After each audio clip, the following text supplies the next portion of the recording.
Hey guys, welcome back to my channel. My name is Kate Santana and I'm feeling really good about my curls today, guys. I got a Rezzo curl haircut. Do you even know what that is? I don't know, but my hair was so long and look, it's like getting curly. And the hairdresser, Lauren, she's awesome. She told me that my hair has potential and that I might get like some legit ringlets if I really keep up with it. So just keeping you informed on my hair journey, really excited about it, but that's not what today's video is about. So today's video, I'm gonna talk to you, this is like a bonus video because I normally only upload one time a week. This week, I'm going to be uploading 2 videos, so I hope that you enjoy. This video is on how we keep a playroom that is aesthetically pleasing, beautiful, how we do a toy rotation, and how we set up this playroom so that Olivia actually plays with her toys. Full disclosure, Olivia is not like happy all the time. She's a toddler, she's a 1-year-old. She's starting to like throw tantrums sometimes. She's starting to whine a lot. She's also teething, like her molars are coming in. So there's a lot of like unhappy vibes going on sometimes. But I will say she plays with her toys and she plays with basically everything in this playroom, which is a really good feeling and a good place to be at. So I want to share with you what I've done because I know this wasn't always the case for us and I feel like I have some tips that I can share. Hopefully it's helpful. As always, do what works for you. But from one mom to another, just trying to spread the knowledge that I have learned from other moms to you. Montessori has inspired my ideas around the playroom, although it is not 100% Montessori like official stamp on it. It's just Montessori inspired. So we do open shelves to display 99% of her toys. When I started learning about Montessori, I cleared some of our bookshelves and I was really intentional about what shelves do we already have. I don't want to buy any new shelving, which maybe in the future I will, but right now don't want to and don't have to. So what shelves do I have? What can I clear? And how can I more beautifully display her toys for her in a way that is enticing to her? So I'm gonna show you around the playroom. First, I use under our armchairs as a place to store toys sometimes because they're out of the way. As a somewhat proficient walker, but not perfect walker, she definitely can get hurt if she walks on toys that are in the middle of the floor. So even while she's playing, I try to always leave a clear path through the playroom. If that means behind her back, sort of cleaning up or pushing things under the chairs, I always do that. I'd rather do that for her and her not get hurt than just leave it for her and then she slips and falls.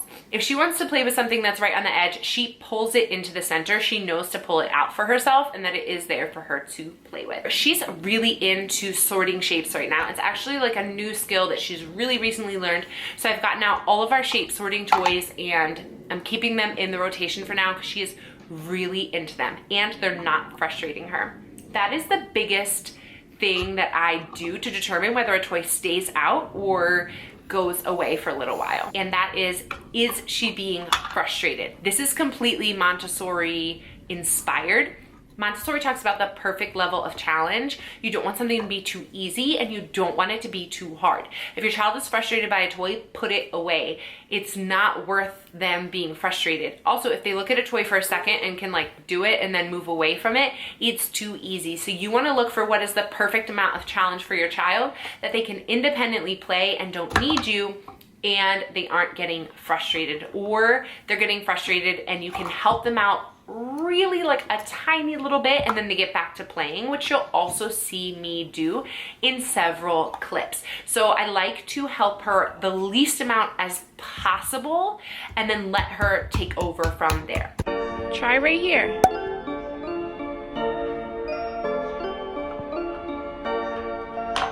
Woo!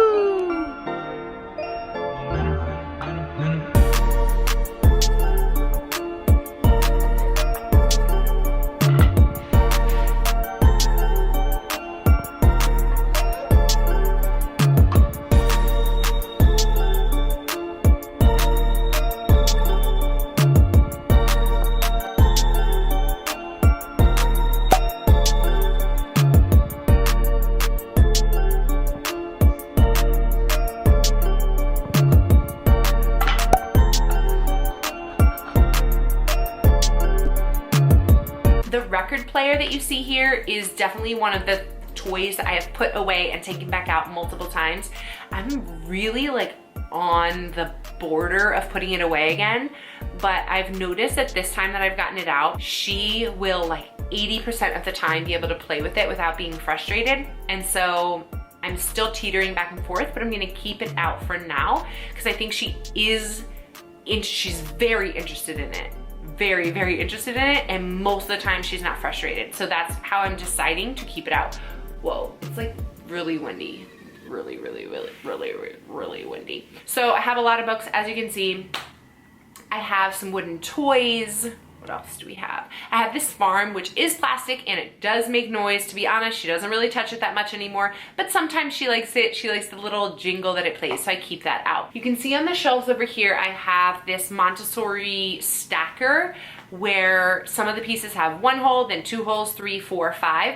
I've put this away and gotten it back out again, and she's doing really well with it this time. She can actually put some of or most of the pieces back where they belong, not all the time, but with a little bit of assistance. She doesn't get frustrated when I am playing with her, so that's a good sign to me that it can stay out. Something else I did the other day, and it was totally accidental. We had bought some Q-tips and she actually just got into them and wanted them. So I was like, you know what, I'm gonna give you a small stack. And then I just looked for a toy that had a hole in it, and luckily I had this little cup or bucket. It's like supposed to be for the sand, and it has a perfect size hole in it. So I taught her how to put the Q-tip in, and she has been having a ball with this. She's independent with it for a long time and it doesn't frustrate her, so I keep that out. I also have kitchen tools in a basket, or no, that's not a basket, in a bowl.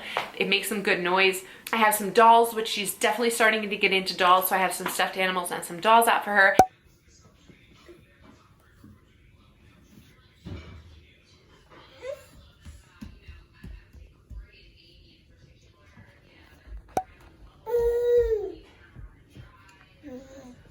And then you can see this pink and white like woven basket. It's not filled to the brim with toys. Whenever I notice that it's filled to the brim with toys, I know that I need to have a clean out of the playroom because it's getting junky. The only thing I have in here is balls, so that it is her place to keep balls and she knows where to go if she wants a ball. Then over here we have the racer, which she doesn't really play with that much. I could probably put it away. She will sometimes go over there and play with it.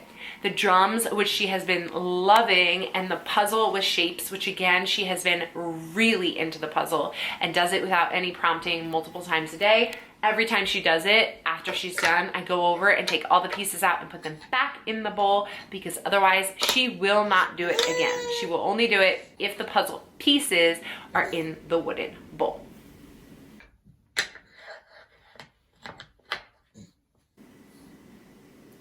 In conclusion, how I do my toy rotation, I try to keep everything looking beautiful so that nothing is cluttered or piled up and everything is visible to her on an open shelf. I display toys deconstructed as much as absolutely possible because she likes playing with them when they are taken apart in a nice, neat way, and she can put them back together. I also determine frustration level. One last thing I forgot to mention on frustration. I don't care if she's using the toy quote unquote right. I just care if she's getting frustrated.